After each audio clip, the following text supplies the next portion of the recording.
Hello everyone, आप सभी का आपके अपने चैनल में स्वागत है। तो चलिए वीडियो में आगे चलते हैं। आज मैं बेल वाली सब्जियों की ग्रोथ आप लोग के साथ शेयर करने वाली हूँ कि किस तरीके से इनकी ग्रोथ हो रही है। तो देखिए यहाँ पे बहुत ही अच्छी मात्रा में इन पे ग्रोथ हो रही है। बेल वाली सब्जियाँ हैं जिनको पहले मैंने लगाया था उनमें फ्रूटिंग स्टार्ट हो चुकी है और बहुत ही अच्छी मात्रा में इनमें फल लग चुके हैं।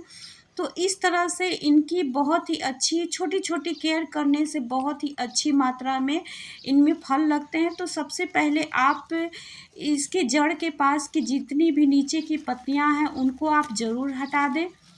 बहुत सारी पत्तियां पे लीफ माइनर का अटैक हो जाता है और लीफ माइनर का अटैक नीचे की ही पत्तियों से शुरुआत होती है। तो जब इन पत्तियों को आप हटा देंगे तो ऊपर की पत्तियां भी सुरक्षित हो जाएंगी और पौधे भी सुरक्षित हो जाएंगी।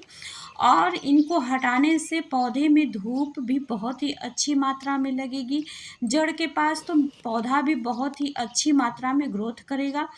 और यहाँ पे देखिए यह छोटा सा बेल का प्लांट है और जब इस तरह के छोटे छोटे बेल वाले प्लांट में जड़ के पास से नई नई ब्रांचें जब निकलने लगे और उनमें फल लगने लगे तो आप उनको चेक करके उनको हटा दें।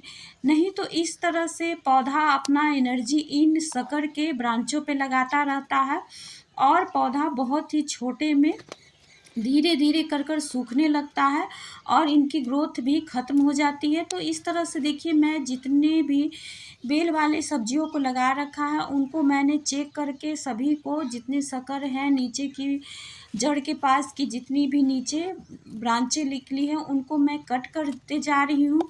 और मैं इनको शाम के समय आऊँगी तो जब इस तरह के तार जैसे इनमें रेशे निकलने लगते हैं तो इस तरह के पौधों को सपोर्ट दे देना चाहिए क्योंकि इनकी पत्तियां मिट्टी में टच होते रहती है। तो इस तरह से पौधे में बहुत ही आसानी से फंगस लगने का भी डर रहता है। तो मैं शाम में इनमें इनको सपोर्ट दे दूँगी। तो इस तरह से देखिए आज मैं इनको एकदम फ्री का ही खाद देने वाली हूँ, लेकिन बहुत ही अच्छी मात्रा में पोषक से भरपूर जो भी खाद आज इनको देने वाली हूँ बहुत ही पावरफुल होगा। और इसके लिए कहीं जाने की ज़रूरत नहीं है, हमारे घर में ही किचन में अवेलेबल हो जाता है जिसको कि हम ज़्यादातर फेंक देते हैं यूज करने के बाद।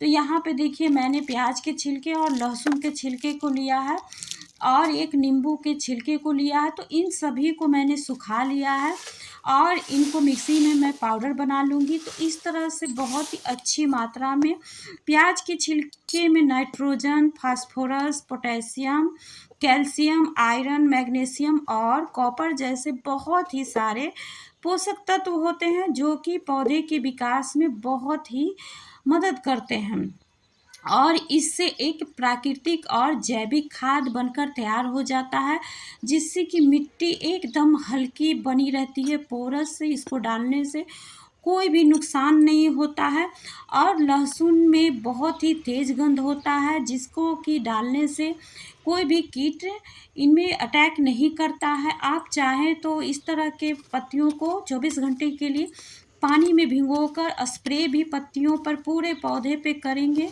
तो पौधे भी बहुत ही हेल्दी रहेंगे और इनमें कोई फंगस का भी अटैक नहीं होगा।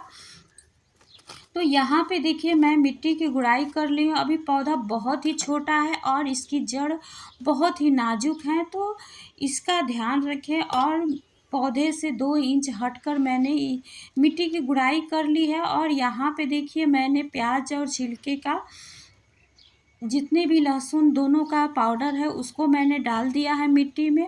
और यहाँ पे मैं थोड़े से वर्मी कंपोस्ट को डाल रही हूँ क्योंकि वर्मी कंपोस्ट में बहुत ही अच्छी मात्रा में सूक्ष्म पोषक तत्व भी पाए जाते हैं जिससे कि खाद बहुत ही ज़्यादा पावरफुल बन जाएगा और यह पौधे के लिए पावरफुल टॉनिक का काम करेगा।